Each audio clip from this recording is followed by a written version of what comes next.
नमस्कार दोस्तों स्वागत है आप सबका आपका अपना यूट्यूब चैनल सुयश शाहदेव में। मैं हूं सुयश शाहदेव। दोस्तों इस वीडियो के माध्यम से आज हम चर्चा करने वाले हैं बंगाल और असम में प्रथम फेज के चुनाव संपन्न के बारे में। दोस्तों हम सब जानते हैं कि असम में 3 फेज में चुनाव होने हैं। वहाँ कुल टोटल जो विधानसभा की सीटों की संख्या 126 है, उसमें से 3 फेज में चुनाव होंगे। आज 27 तारीख को, 1 अप्रैल को और 6 अप्रैल को। आज असम में 47 विधानसभा सीटों के लिए आज वहाँ पर चुनाव संपन्न कराया गया पहला फेज का। तो वहीं बंगाल के 294 में से 30 विधानसभा क्षेत्रों के लिए आज मतदान हुआ और बंगाल में कुल 8 चरणों में चुनाव कराए जाने हैं। और उसी 8 चरणों में से पहला चरण का चुनाव आज बंगाल के 6 जिलों में चुनाव संपन्न कराया गया और 30 सीटें थी वहाँ पर। ये जिले हैं, पूर्वी मेदिनीपुर है, पश्चिमी मेदिनीपुर है, झारग्राम है, बांकुड़ा है और पुरुलिया है। पूर्वी मेदिनीपुर से अगर हम बात करें तो 7 विधानसभा सीटों के लिए वहाँ पर चुनाव हुआ आज। पश्चिम मेदिनीपुर से 6 विधानसभा, झारग्राम से 4 विधानसभा, बांकुड़ा से 4 विधानसभा और पुरुलिया से 9 विधानसभा क्षेत्रों के लिए आज मतदान संपन्न हुआ। और इस 30 विधानसभा चुनाव में लगभग 73.9 लाख मतदाता वहां पर सूची पंजीकृत थे, उन्हें आज मतदान करना था। आज इस 30 विधानसभा सीटों के लिए कुल 191 उम्मीदवार मैदान पर उतरे थे, उसमें से 21 उम्मीदवार महिला थी। अगर बात करें हम बीजेपी की तो बीजेपी ने इन 30 में से 29 विधानसभा सीटों में अपना उम्मीदवार उतारी थी और 1 सीट अपने सहयोगी दल आजसू को बागमुंडी का सीट उन्होंने यहाँ पर दिया था। वही अगर हम टीएमसी की बात करें तो टीएमसी 29 विधानसभा सीटों के लिए उम्मीदवार उतारी थी। हालांकि टीएमसी का एक उम्मीदवार जो जयपुर से था, उनका नामांकन रद्द हो गया था, जिसके कारण वहाँ पर निर्दलीय को वे लोग वहाँ पर सपोर्ट कर रहे थे।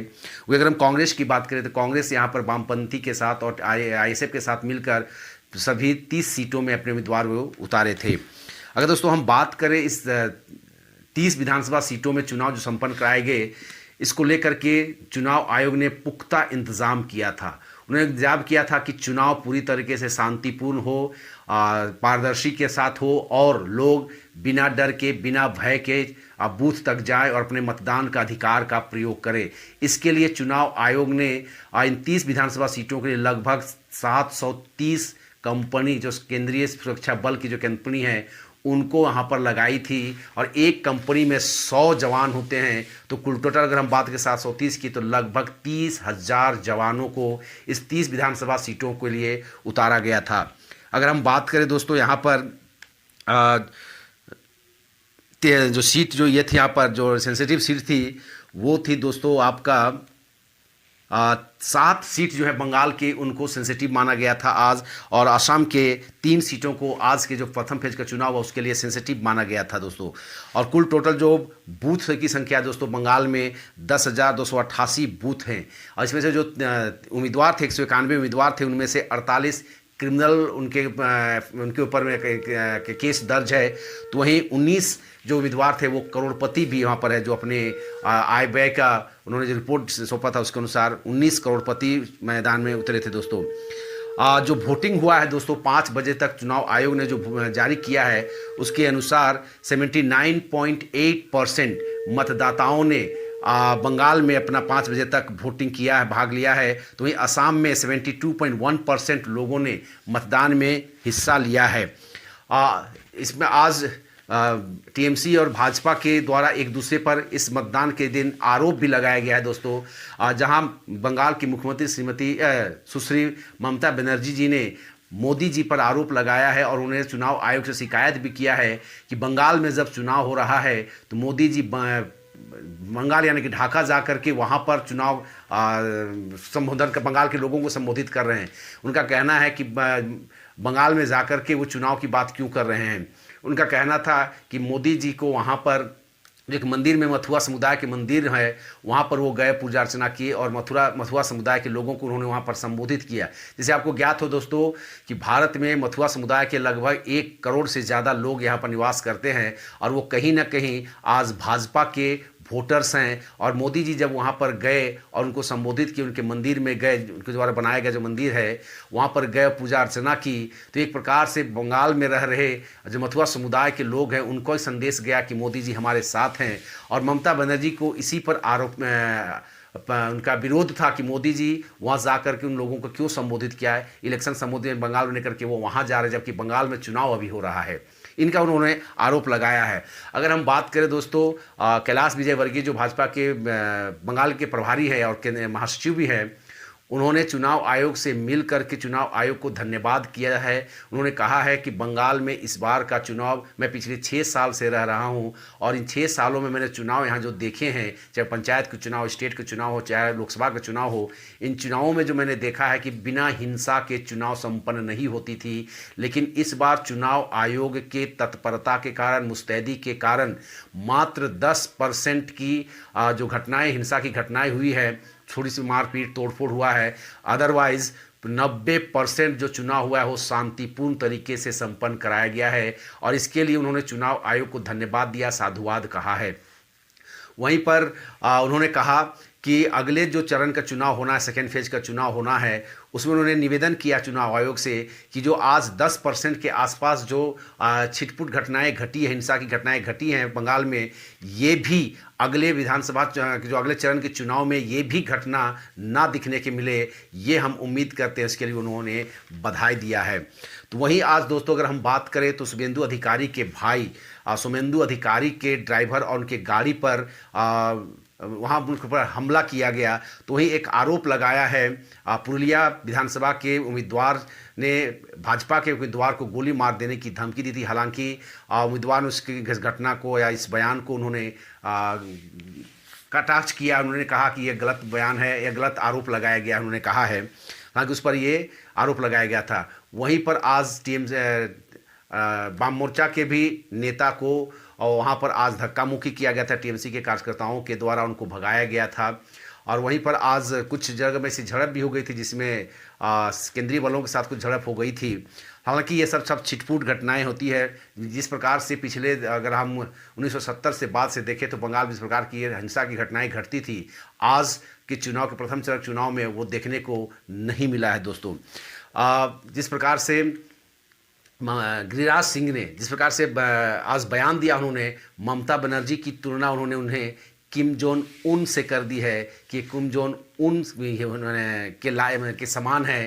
जिस प्रकार से वो घटनाएं वहाँ पर करवा रही है अपने कार्यकर्ताओं के द्वारा। सबसे बड़ी बात जो दोस्तों आज एक कैलाश विजयवर्गीय ने एक फ़ोन टेपिंग सुनाया है कि ममता बनर्जी जो बंगाल के मुख्यमंत्री है, आज नंदीग्राम के एक अपने पुराने कार्यकर्ता या नेता से गिड़गिड़ाते हुए नजर आई है। वो आज उनसे फ़ोन पर बात कर रही हैं, उनसे रिक्वेस्ट कर रही हैं कि आप फिर से भाजपा छोड़ करके टीएमसी में आ जाओ। उन्होंने साफ कहा कि मैं और मेरा परिवार आपको देख करके ही राजनीति में आए थे, लेकिन इन 10 सालों में जो हम आपको देखें उसके अनुसार अब आप पे विश्वास नहीं किया जा सकता है। उन्होंने साफ कहा कि ममता दीदी माफ़ कीजिएगा, मैं आपसे क्षमा चाहता हूं कि मैं आपके साथ नहीं आ सकता हूं। मेरे साथ या मेरे परिवार के साथ जब कभी भी, चाहे वो वामपंथी जो कार्यकर्ता है, वाम मोर्चा का जो कार्यकर्ता है, उन्होंने हमला करते थे या उनको सताते थे तो और कोई उनके साथ खड़ा नहीं होता था, लेकिन ये अधिकारी बंधु खड़ा होते थे। इसलिए आज उनके वो ऋणी है और उनके साथ खड़ा होने के लिए बाध्य है। उन्होंने कहा कि आप जब मुख्यमंत्री बनी तो आप नंदीग्राम नहीं आए, तो उन्होंने कहा कि मुझे वहाँ जाने नहीं दिया जाता था और मैं वहाँ पर जा नहीं पाई। हालांकि ममता बनर्जी अपनी गलती को वहाँ पर स्वीकार की है, लेकिन उस कार्यकर्ता ने बड़ी ही हिम्मत और साहस के साथ कर उन्होंने कहा कि ममता बनर्जी जी आपको दीदी आपको धन्यवाद कि राज्य का एक मुख्यमंत्री, तृणमूल कांग्रेस का राष्ट्रीय नेता आज एक छोटे से कार्यकर्ता के साथ बात कर रहे हैं, इतनी देर फ़ोन में बात किए हैं, मुझे पार्टी में आने के लिए निमंत्रण दिए हैं, लेकिन मुझे माफ़ कीजिएगा, मैं टीएमसी में वापस नहीं जा सकता हूँ। यह बात आज एक मुद्दे की तरफ फैल गई है दोस्तों और एक आग की तरफ फैल गई और इसे साफ जाहिर होता है कि नंदीग्राम के चुनाव में ममता बनर्जी को अपनी हार का आभास पूरी तरीके से हो गया है। इसलिए वो अपने कार्यकर्ताओं नेताओं को पुनः वापस बुलाने में लगी हुई है, लेकिन स्वयं बात कर रही है। वो किसी एजेंट के माध्यम से भी बात नहीं कर रही है, फ़ोन करके वो स्वयं बात कर रही है, लेकिन अब उनका कोई बात सुनने को तैयार नहीं है, क्योंकि बंगाल में पूरी तरीके से परिवर्तन का जो एक लहर है वो चल चुका है और किसी भी हाल में दोबारा ममता बनर्जी को वे लोग वापस लाना नहीं चाहते। वहीं दोस्तों अगर हम बात करें, जेपी नड्डा का भी एक बयान आया है। उन्होंने लोगों से अपील की थी सुबह कि कोरोना से बचाव का ध्यान रखते हुए आप मतदान केंद्रों पर जाएं और मतदान में हिस्सा लें।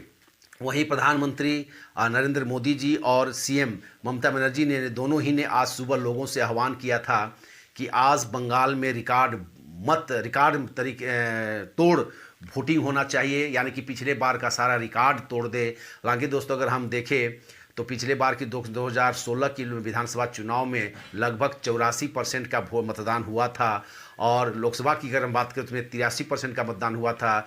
लेकिन आज के चुनाव को जो 5 बजे तक का जो रिपोर्ट है वो 79.8% का मतदान का रिकॉर्ड आया है। हालांकि बहुत जगह के मतदान का रिपोर्ट पहुंच नहीं पाता है दूर दराज के, तो उसे पहुंचने में हो सकता है समय लगे। हो सकता है इलेक्शन कमीशन फिर से एक बार रात 8 बजे इसके बारे में कुछ अपना वो रिपोर्ट पेश करे, तो हो सकता है उसमें मतदान को बढ़ा हुआ दिखाया जा सकता है दोस्तों। तो ये देखने वाली बात होगी दोस्तों।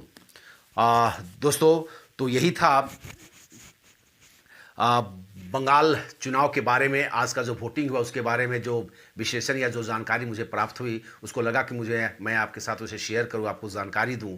अगर ये वीडियो आपको अच्छा लगा है दोस्तों तो आपसे रिक्वेस्ट होगी कि इस वीडियो को ज़रूर लाइक करें, और अगर आप चैनल में नए हैं तो ज़रूर इस चैनल को सब्सक्राइब कर लें, ताकि मैं इसी तरह का वीडियो आपको बनाकर आप तक डालूँ और आप उसको तुरंत देख सकें। अगर सब्सक्राइब करते हैं दोस्तों तो मैं कभी भी नया वीडियो डालता हूँ तो उसका नोटिफिकेशन या सूचना बहुत जल्द आप तक पहुँच जाती है और आप उस वीडियो को देख पाते हैं दोस्तों। तो दोस्तों तब तक के लिए नमस्कार, जय हिंद।